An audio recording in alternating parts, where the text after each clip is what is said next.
Ralph Waldo Emerson once said, Plato is philosophy and philosophy is Plato. That holds very true to a great extent. While Socrates brought philosophy up from heaven down to earth, but it was Plato who immortalized both philosophy and Socrates. Plato was a friend and disciple of Socrates. During younger years, Plato spent significant amount of time with Socrates, as it appears that Plato was part of all the Socratic dialogue that took place in Athens. So if you read the work of Socrates and Platonic philosophy, you would hardly find any disjunction between the two. It seems that the work of Plato is a continuation and advancement upon Socratic philosophy. It's so much so that it appears to me that Socrates planted the seed of philosophy in the mind of Plato during his younger years, which later gradually developed into a mighty tree of philosophical thought.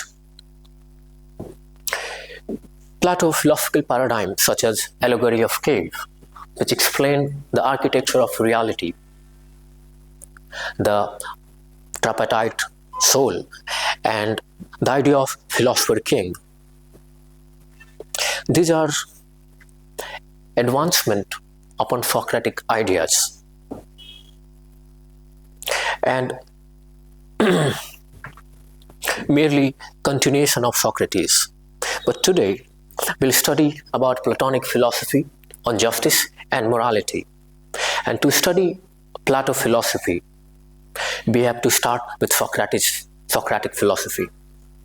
Socrates stand on justice and morality. Socrates sees Plato and his brothers Admontus and Glycon. There are three Athenian youth who are highly talented and capable. Socrates sees in them immense potential to be a good leader and a virtuous individual. Socrates wants to educate them both in moral and political philosophy. Socrates has some sort of affinity between Plato and his brothers. And Socratic philosophy starts with dialogue. So we study Socrates' stand on justice and morality through a dialogue that took place in Athens. So there are two main key interlocutors in this Socratic dialogue, Admontus and Glycon. Both are brothers and they are brothers of Plato.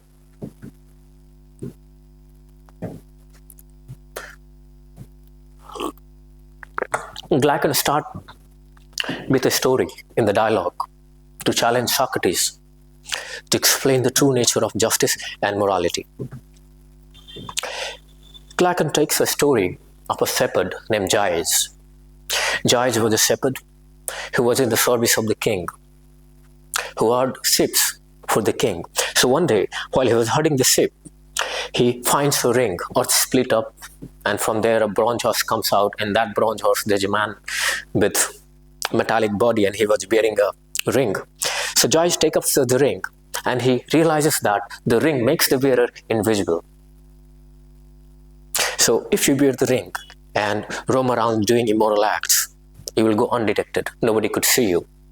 So there will be no consequences on your action. So Gyes, what he did, he does with the ring. He wears the ring and sneaks into the royal palace. He seduces the queen and commits adultery. And he kills the king and acquires the throne. So simple shepherd, under the cloak of invisibility, commits a series of immoral acts and ascend himself to the throne. He could not even think of committing these atrocities if the gift of invisibility wouldn't protect him. So Glycon tells to Socrates, Socrates, if we have two such rings, one ring given to a man who is unscrupulous, unjust like Jais, and other is given to a man who is virtuous and just. So unscrupulous man, an unjust man will surely act in his own interest, gratify his immediate desire, his animalistic desire, a desire for power and wealth, the way Jais did. Because why he should care about morality when there is no moral constraint apply on his conduct? Of course, he will go on gratifying his own desire. But a virtuous man, Glaucon is saying, will end up doing the same thing, that is, gratifying his desires, magnifying his own wealth and power. However, initially he might try to resist the temptation of not acting immoral, of not acting just. But the gift of invisibility gives absolute power on his conduct, will tempt him to pursue his own aspiration, gratify his own desire. Because why he should worry about morality and ethics when he can get away what he does with, when there is no moral constraint apply on his conduct. So Glaucon here, making a very strong argument, he's saying that Socrates, morality is just a mask that we wear to save ourselves from the consequences of injustice.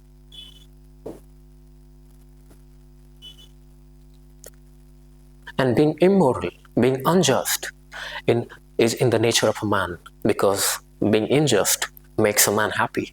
He can do all stops he wants, he can gratify his immediate desire and get away with that. Because injustice sets some kind of limitation to our aspiration, to the things that we want to do. So he said that unjust is in the nature of a man.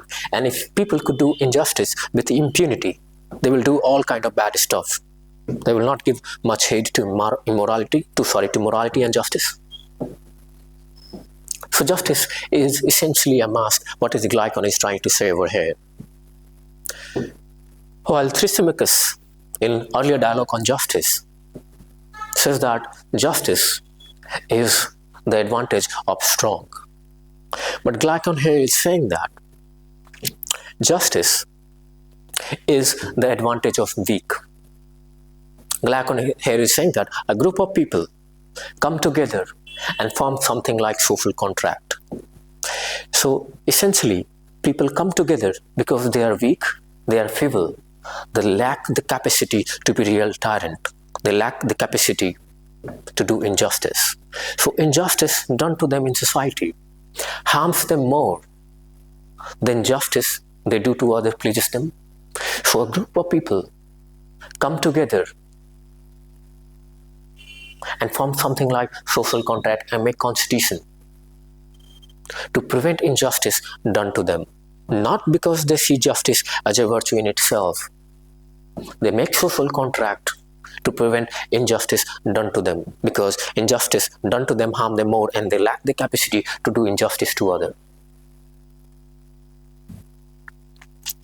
Glaucon, with his two argument, radicalized the idea of justice.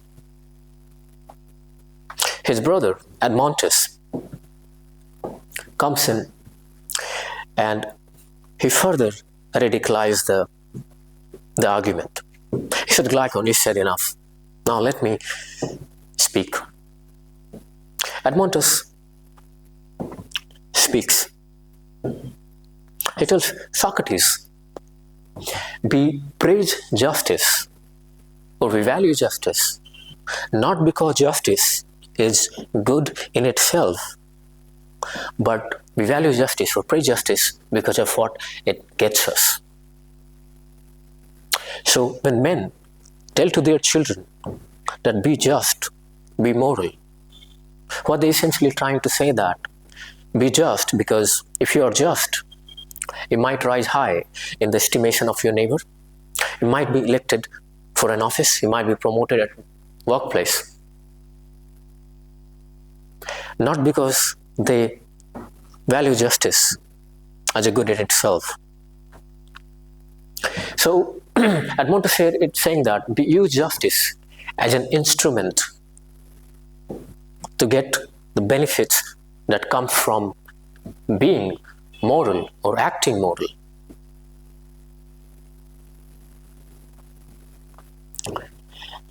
And further, he says that we pray justice to get in good books of the God, to gain divine favor. Because if we act unjust, there will be divine retribution, there will be wrath of God. And if we do constantly good thing and act morally and justly, we will gain credit to heaven. We might end up in heaven, but if you do wrong, we'll go to hell. So here, justice is an instrument of reward and punishment, not because we as an individual see justice as a good and virtue in itself. So, when we are afraid of God, that's why we do not act moral. This is what Edmund is saying. Because we fear God and fear that if we do wrong, God will send us to hell. There will be a day of judgment. But if you do good, we'll go to heaven. So there is some sort of reward, right? So we use justice as some sort of instrumentality, as an instrument, like we use money to buy things.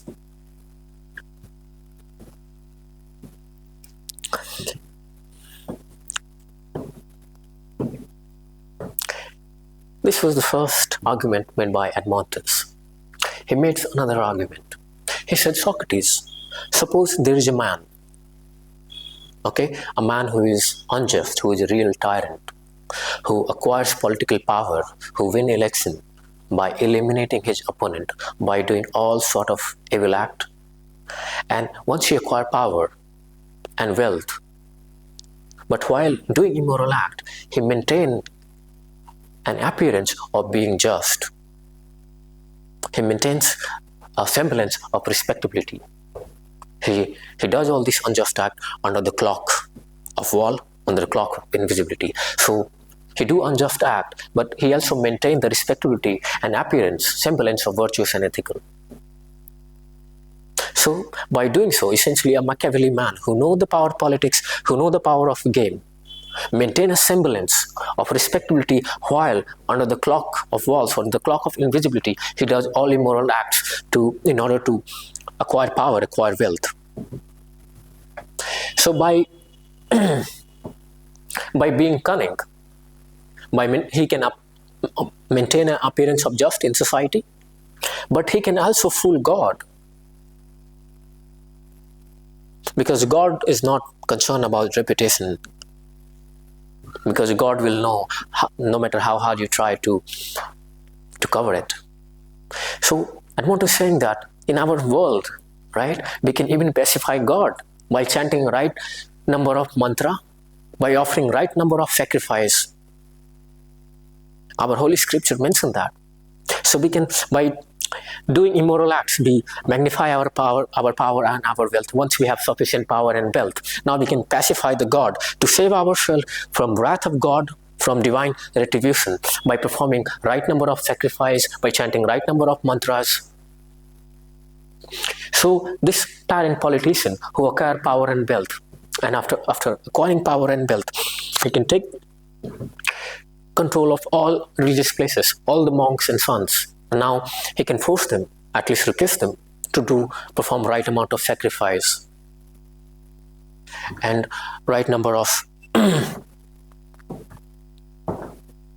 mantra and havans. So essentially, in other words, after acquiring power and wealth, you can give a certain percentage to the God to pacify him, to save yourself from divine retribution. So this is the second argument Admontus is making.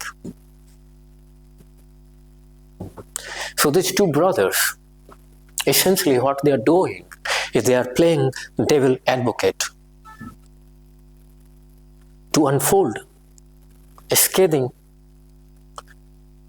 attitude towards our society towards injustice. What they are essentially saying that in present state of society, injustice pays both with the gods and with the humans, as long as the semblance of respectability or appearance of just is maintained.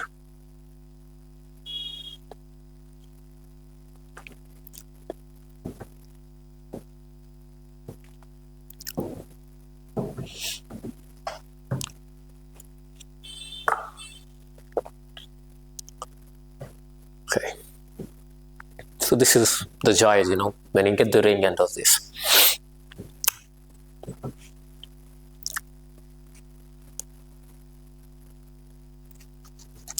Here, Socrates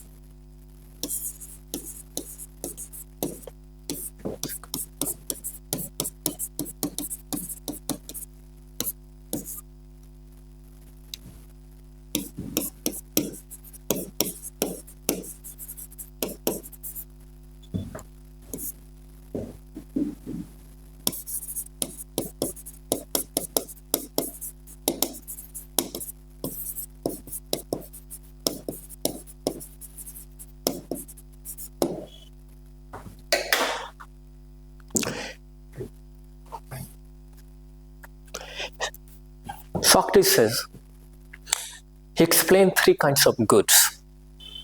He says there are goods which are good in itself, which are intrinsically rewarding, such as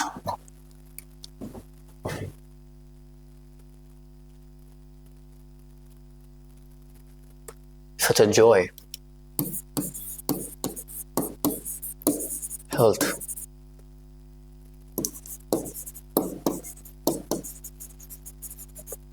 so the goods which are good in itself, such as joy, beauty, aesthetic, they are good in itself. They are good not because they get us something.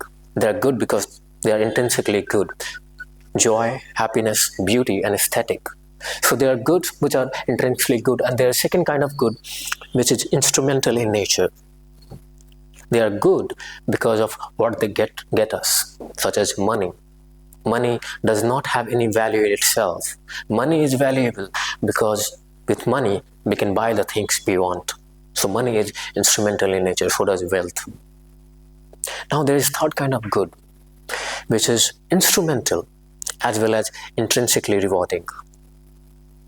And Socrates here says justice is that kind of good, which is good in itself as well as it is good for the things that it gets us. Morality, justice. As for education,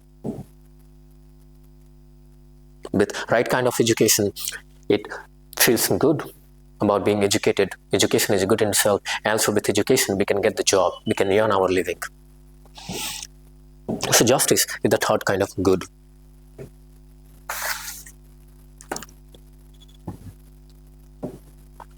Well, now the brothers Admontus and Glycon are not very pleased with this explanation of Socrates. They further radicalize the argument and challenge Socrates. Glycon said, Socrates, suppose there is a man who is reputed to be unjust but is just.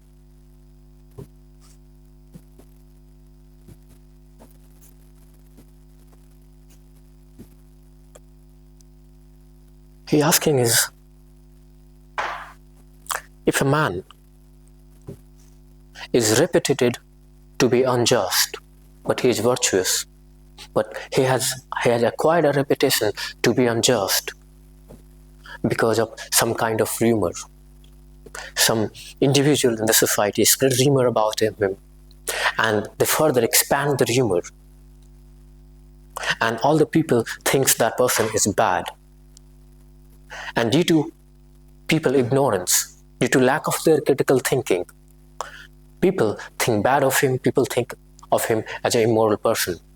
They confiscate his property. They do all sort of bad stuff. They crucify him and maybe they kill him. They do all sort of bad stuff to him. But he is a just and virtuous man. So how? He is asking Socrates, that Socrates, show me how the life of an just man who is reputed to be just is better than an unjust man who is reputed to be just. Here, Plato essentially gesturing back to trial and death of Socrates. Socrates, by any account, was a just man, or he was a moral man. But he was sentenced to death due to people's ignorance, due to rumors that spread against him. So does Sir Thomas More was executed. He was a just man. So does Martin Luther King. So does Jesus Christ, even Mahatma Gandhi. These all individuals, and we have many more examples, who were a just man by any account. But somehow they were reputed to be unjust. And society or a state punished them. So what Glycon asking Socrates here, that Socrates, show me that justice and morality is still worth pursuing. Even all sort of bad things happen to the just man. Even when he acquired the reputation to be unjust, even he is crucified, even when he executed, even when he is killed, shows that justice is still worth pursuing.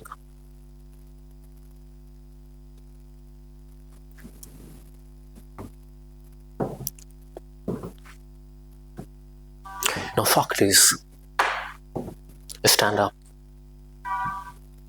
and look towards the brothers Admontus and Glycon. He says, "Well, young man, I'm quite overwhelmed by the magnitude of the problem that you have posed to me."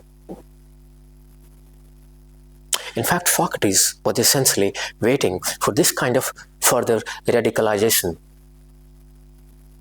of injustice in order to explain what true justice is, what true morality consists of.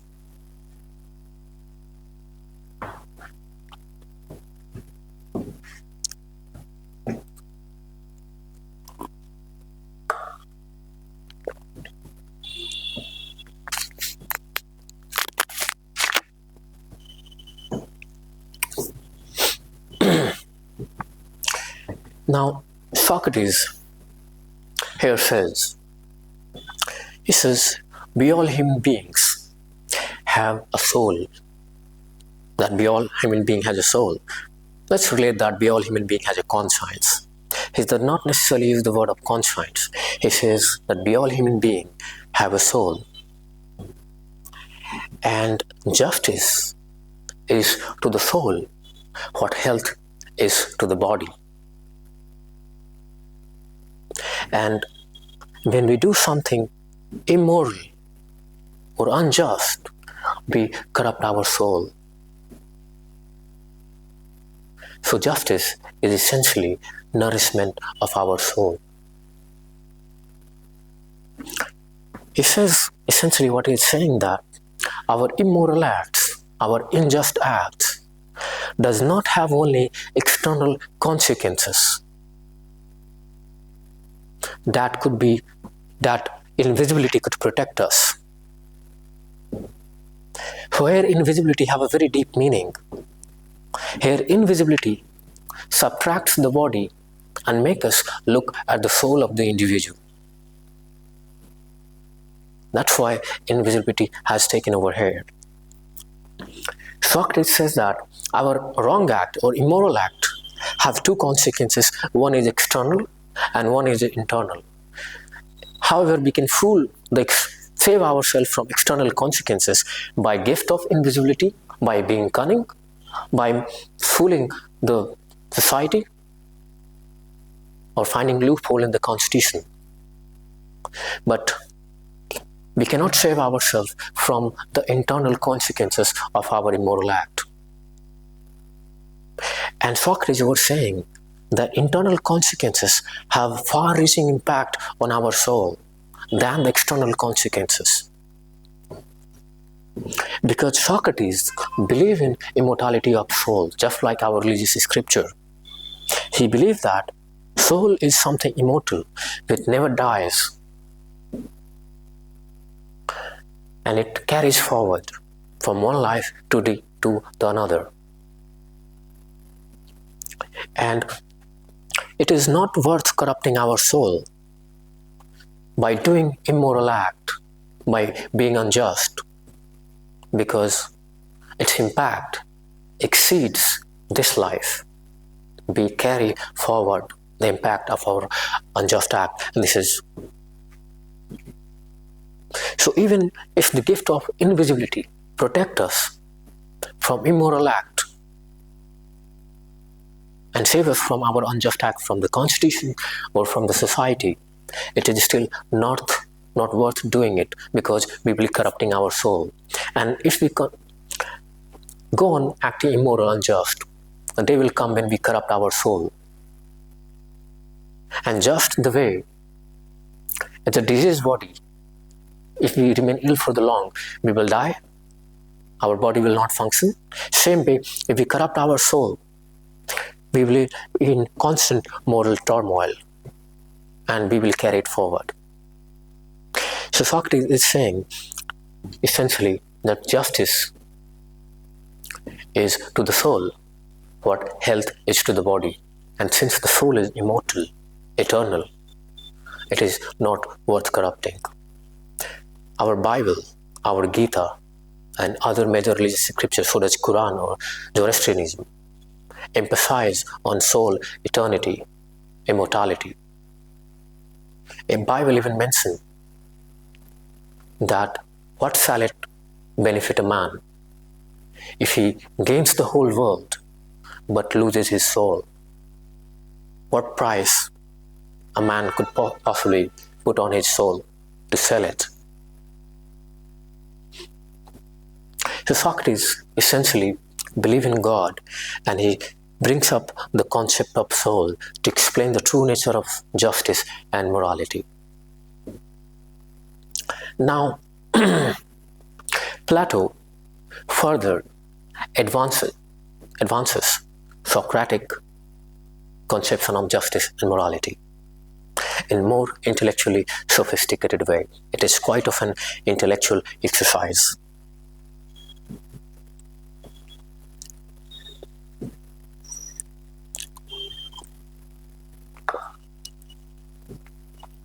In explanation of justice, Plato does not directly resort to his theory of form.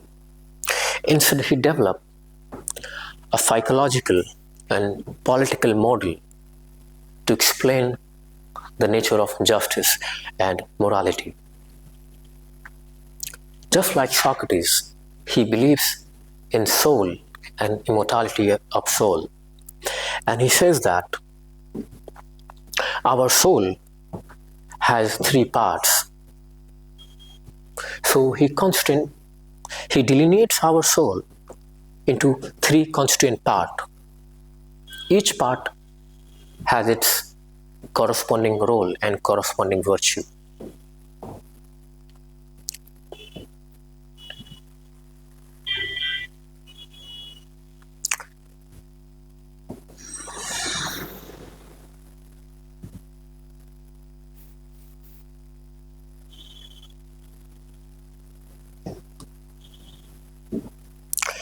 So there are three parts to soul. One is logos, which means reason, and one is spirit, and third one is appetite.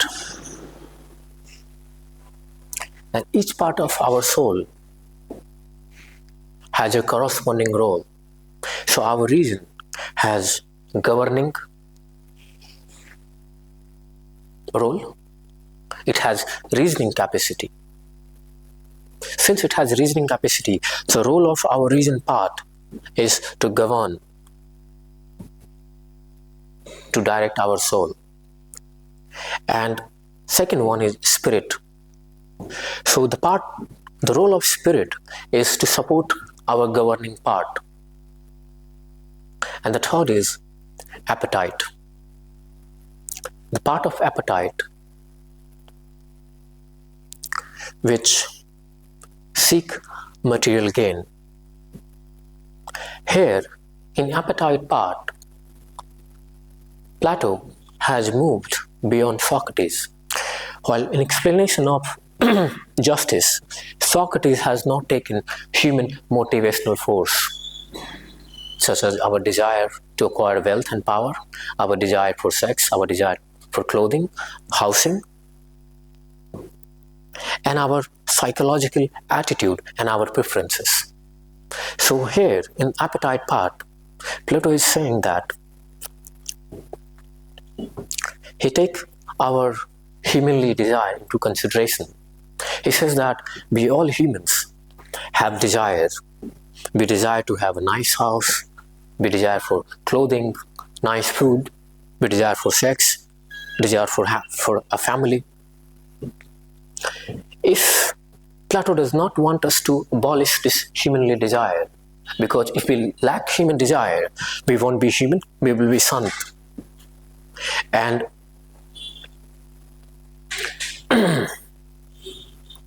so Plato is saying that it is not possible for us to forgo our humanly desire, because if we lack human desire, we won't be human. But to be virtuous, what we need to control our desire, keep a check on our desire. So Socrates delineates the soul into three constant parts, and then he talks of four virtues. The first virtue that Socrates talks of is wisdom. Wisdom is ability to discern between right and wrong,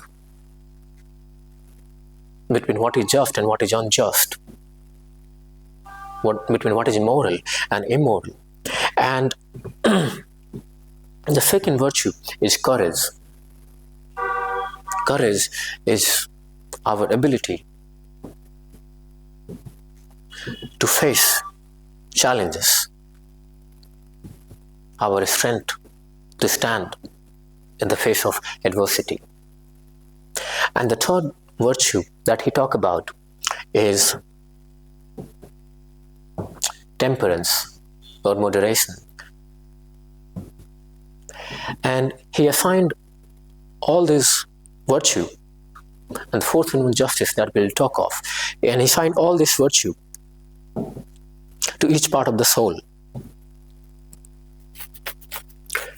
So wisdom is excellence of our reasoning part. So wisdom is the virtue of our reasoning part.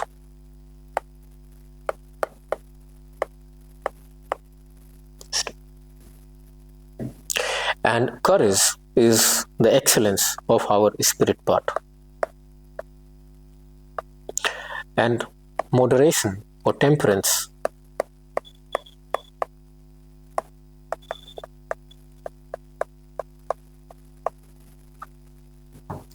is the virtue of our appetite or desire part.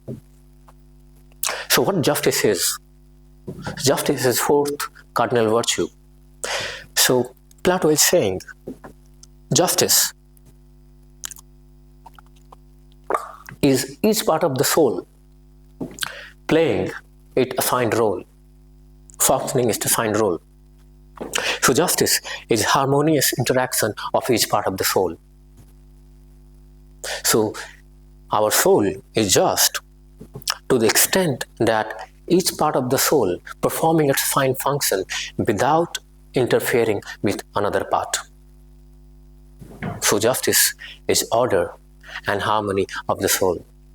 And Plato puts a strong emphasis on harmonization of our soul by each part playing its corresponding role.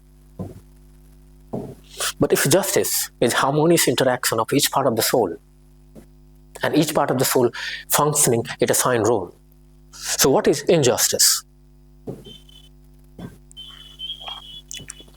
Plato says injustice is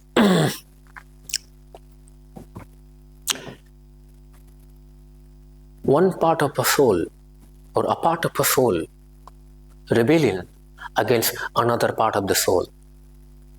Now understand with an example. If our appetite part which seek erotic desires, desire for wealth, desire for power, and let's say that a desire to become wealthy, which is not in check. Your virtue is temperance and moderation, but you want to be filthy rich. So you plan to rob a bank to make yourself rich. And you decided to rob a bank, and your spirit part supported you in your decision. So here, your spirit part is making decision. Your wisdom will tell that robbing bank is wrong. So you let your appetite part make decision for yourself. So of course robbing a bank is unjust.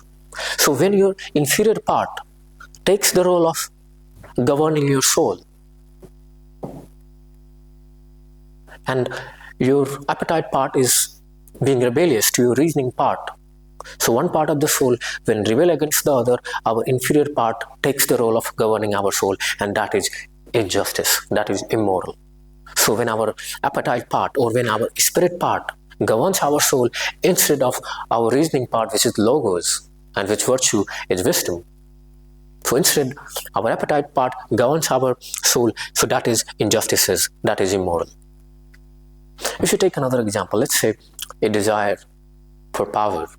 So decided to contest election in the constituencies, and you believe that as long as your opponent in that constituency is there, the chances of your winning election is very bleak. So you hatch a conspiracy. You decided to eliminate your opponent by way of assassinating him.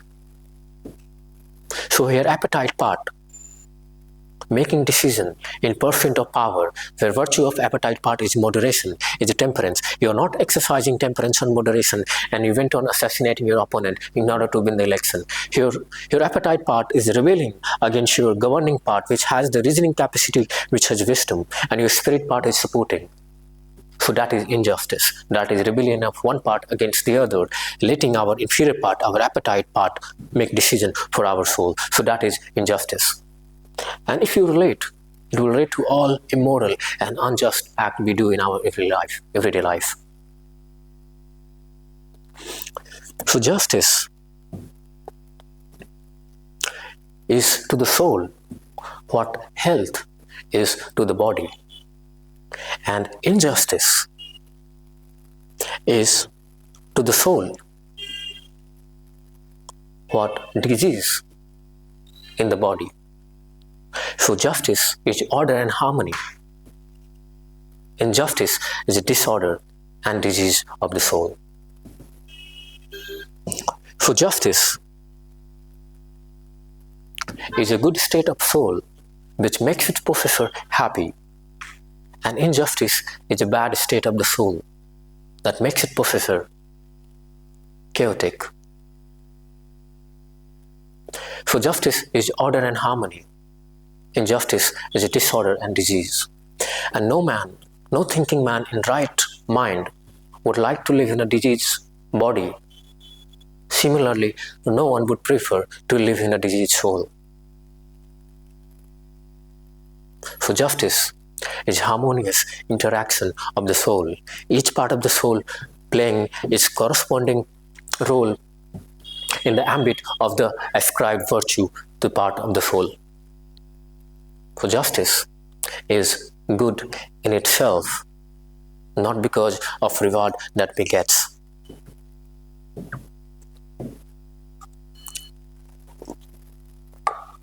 Well, now there is a grin on the face of brothers of Plato, Edmontus and Glaucon. Glaucon stands up and he takes a few steps closer to Socrates and said, "Socrates, wonderful. I'm quite impressed by your explanation of nature of justice, even though I might have Googled it. Now that I have understood the true nature of justice, that what morality means, I kind of feel bad about the preposition I made in the beginning of the argument. Now that I understood that morality or justice is not just a social construct, but it is harmony of the soul, which benefits not just individual, but also the society.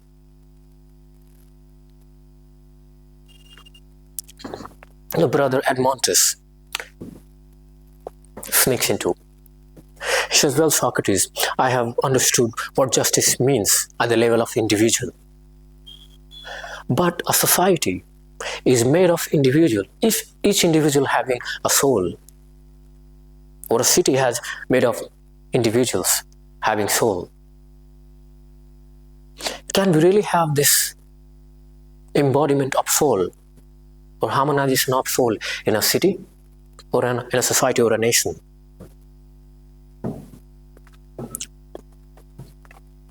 Here, the brothers compelling Socrates to explain the nature of justice at the level of nation, at the level of society or a city. Here, Plato, through Socrates, explain what justice means at the level of society.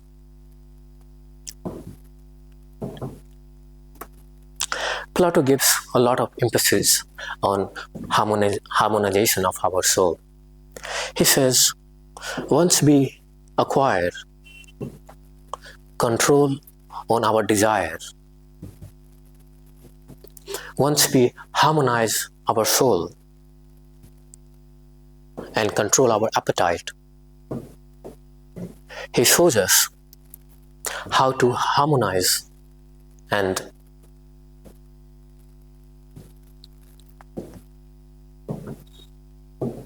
the city we participate in, or the nation we participate in. Here, Plato, through Socrates, introduces a novel lie, a myth of metals. It is anti-enlightenment idea, but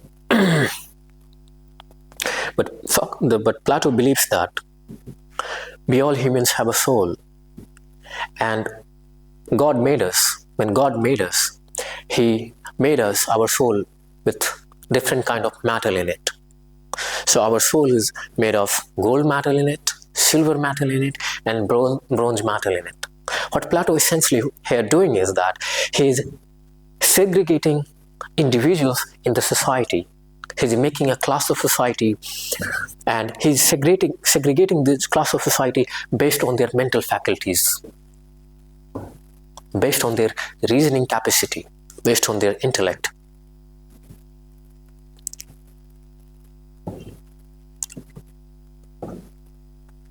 He says that the individual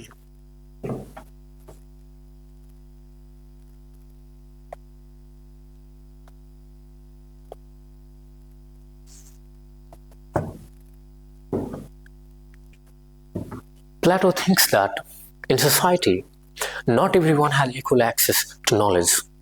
Even if they have equal access of knowledge, not everyone has equal capacity for reasoning. So Plato is against the idea of democracy. He believed that democracy leads to mobocracy. He saw all kind of evil happen in Athenian democracy, and that made him anti-egalitarian society. He does not talk of open society like Karl Popper. He believed that we do not have equal reasoning capacity. Only few individuals in our society has the reasoning capacity, has the gold metal in their soul. And those individuals who has gold metal in their soul have the reasoning capacity. So we divide the class and divide the society into three classes: guardians, the Philosopher-King, the soldiers, and the normal citizens, the producers. So gold metal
So he segregates society into three parts, and now there's a definite correspondence between three classes of society and three parts of our soul, and the corresponding virtue assigned to that. So Philosopher King is our reason, logos part,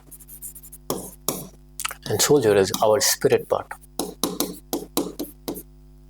is our appetite. And corresponding virtue is wisdom, courage, and moderation, temperance or moderation.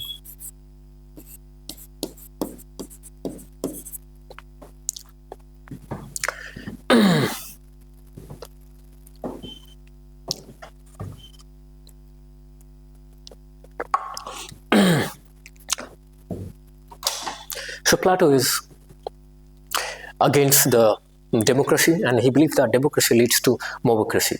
And he believed that since the philosophers has the true reasoning capacity, and the excellence of philosopher is wisdom, a philosopher king is someone who has escaped the cave and know the form of the good. He knows true justice, true wisdom, true virtue, and the true truth itself.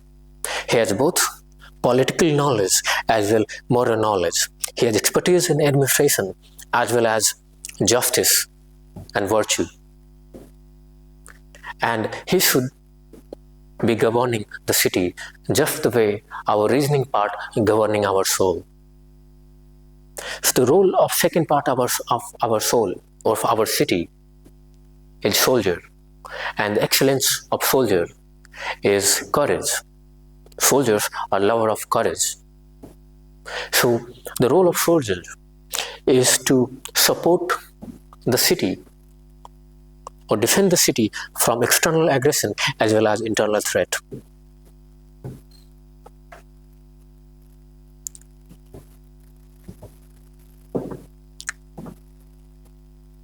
And the soldier should support the philosopher king in administration and governance and protect the city from war, external aggression, external threat as well as internal threat. So what is the role of bronze class people? The people which mirrors the appetite part of our soul. So our bronze class people seek material gain such as housing, clothing, family planning, etc. Because the government will not function unless there is a bronze class, because they produce the necessity of life. There is farmers, artisans, craftsmen, engineers, and doctors. So they belong to bronze class who produce the necessity of our life. So the corresponding virtue of our appetite part is temperance, moderation in pursuance of their material gain. And they must obey the philosopher king, our guardians. So he assigned virtue of each class. Virtue of our philosopher king is wisdom, to uphold justice, and the virtue of our spirit part, the soldier class, is courage, a strength. They are seekers of honor and they defend the city. And virtue of our appetite part is obedience and exercise of moderation and temperance in pursuit of their material gain. And they provide a little amount of taxes which makes the government possible. This is the Plato division of society. So what justice looks like in a nation, in a society, according to Plato. So Plato says justice is harmonious interaction of each part of the city. Just as justice was harmonious interaction of each part of our soul and functioning each part, so justice in a nation or in a city is each part of our city, each class of our city performing its corresponding role in the ambit of the assigned virtue. So to the extent the philosopher rules our city and the soldiers support the philosopher king, and the appetite, the bronze class of people, the ordinary class of people produce the necessity of life and obeys the philosopher king, so that will be a just city, a harmonious city, a happy city. So justice in the city is each part of the class, each part of the society playing its corresponding role without interfering with each other. So what will be injustice in a nation? So injustice in a nation will be one class of the soul or one class of the city rebellion against the another class of the city such as Philosopher-King. So if our appetite part, if the individual who has bronze soul in them, who has inferior reasoning capacity and dominated by their appetite, their desire for wealth, their desire for power,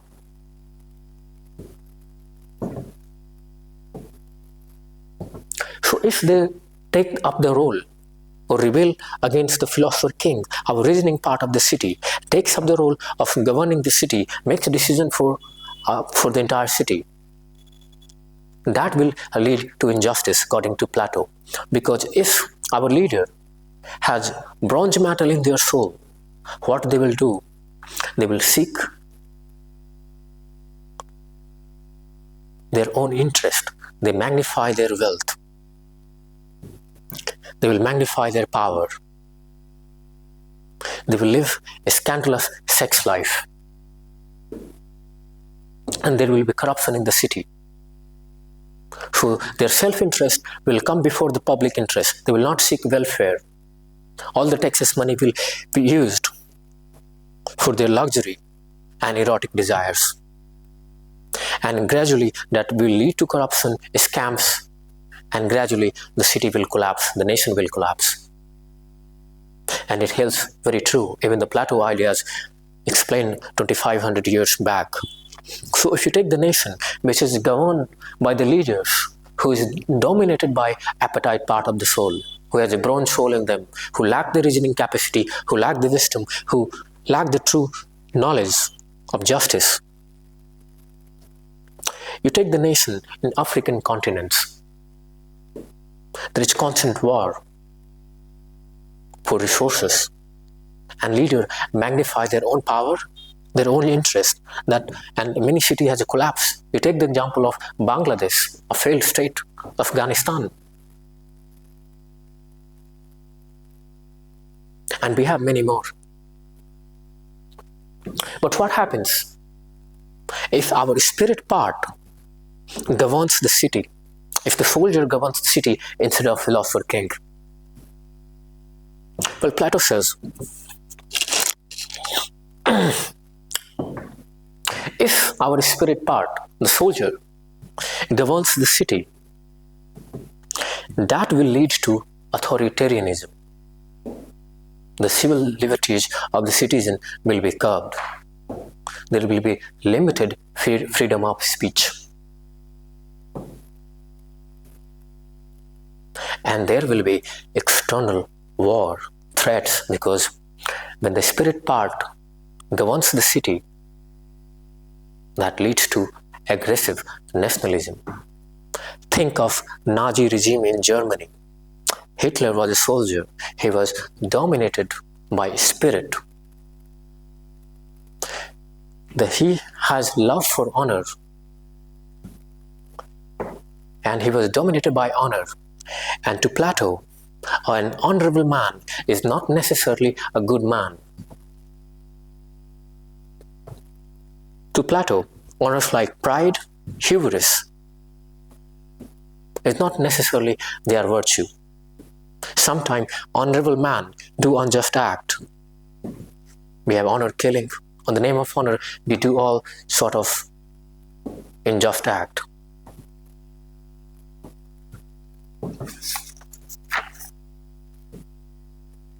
So when the spirit part governs the city, will lead to aggressive nationalism and wars. So Nazi regime, the Hitler governed the city, and that led to World War II and led to many injustice. Jews were persecuted, they were Holocaust. And you take the example of other states such as Pakistan and Afghanistan, they are predominantly ruled by the leaders dominated by the spirit part. They are not ruled by Philosopher-King. And Plato says that if the spirit part governs the city, they seek honor more than knowledge. They're dominated by their love for honor, because soldier is more about love for honor and less about love for knowledge. Plato subordinates the man of honor vis-a-vis the man of knowledge. To Plato, a man of knowledge is the superior man, and the man of knowledge should govern the city. A man of spirit, a man of honor, should work under direction and guidance of man of knowledge. Because honorable man is not necessarily a good man. Plato segregates, or Plato relegates pride, hubris below knowledge.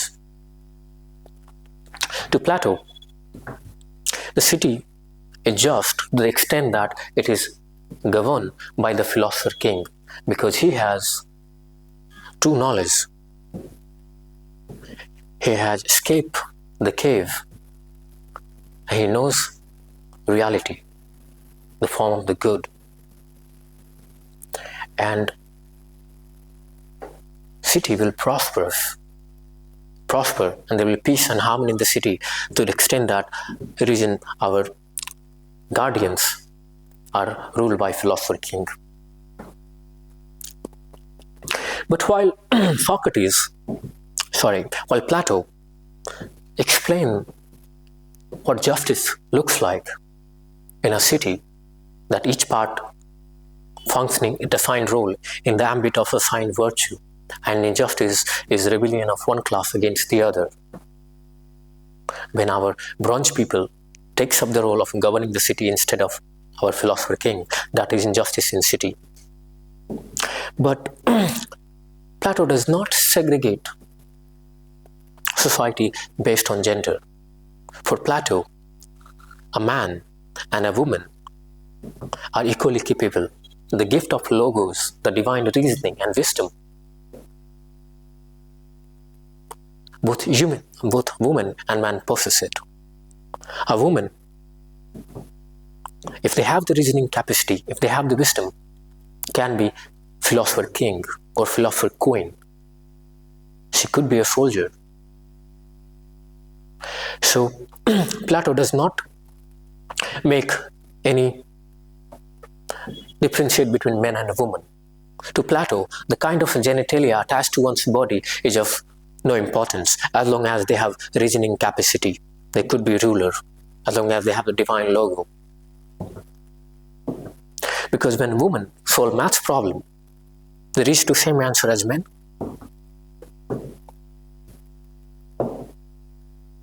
So Plato believes even women could be our rulers, women could be our Philosopher-King.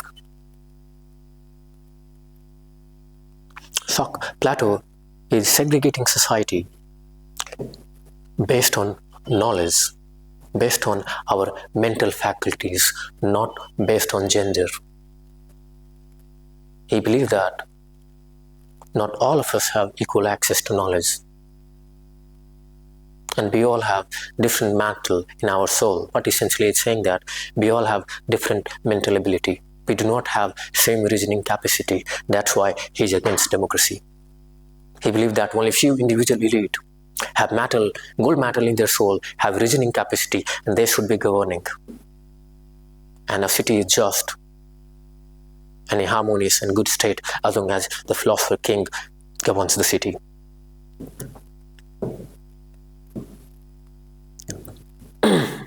Now the brother at Montes whispers something in the Glycon ears. And he says, all right, I will ask Socrates. And says, Socrates, I have another question for you. Well, Socrates says, well, enough for the day, young man. It's already getting dark. Maybe we'll take some other time. Glycon stands up and he walks few steps closer to Socrates and said, Socrates, I'm arresting you for the second time. You can't possibly leave us in the middle of the argument. Unless you explain or take up my next question, we can't possibly let you go. Well, since Socrates have great affinity and love for the Plato and his brothers, he says, all right, Glycon, ask me what it is. Glycon asks a very interesting question over here. He says, Socrates, is it really possible to have an ideal city ruled by a philosopher-king? Can we truly realize the idea of philosopher-king? Well, Plato, through Socrates, explains.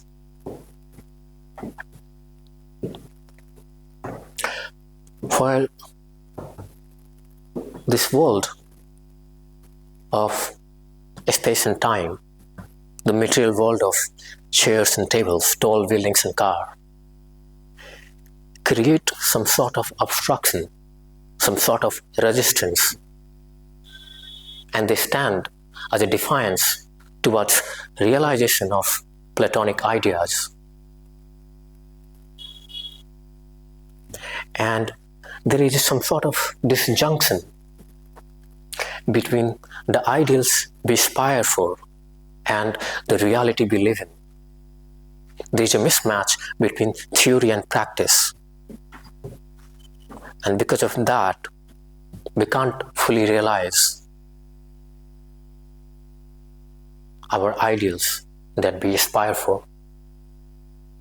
And the impossibility of having a just city ruled by a philosopher-king gestures towards the troubling reality we live in. This world of space and time, the realm of becoming, fails to accommodate the world of ideals, the realm of being. And the fact that we cannot realize a perfect regime, the fact that we cannot have a just city ruled by a philosopher-king, the fact that we cannot have a perfect justice in this world tells us there's something very definitely wrong with the world we live in. And until the philosopher becomes our ruler, or our leaders, or our prime minister or president, genuinely and adequately philosophize, our city will have no rest from evil, nor does our human race. Well, this was Plato philosophy. Thank you for your patience.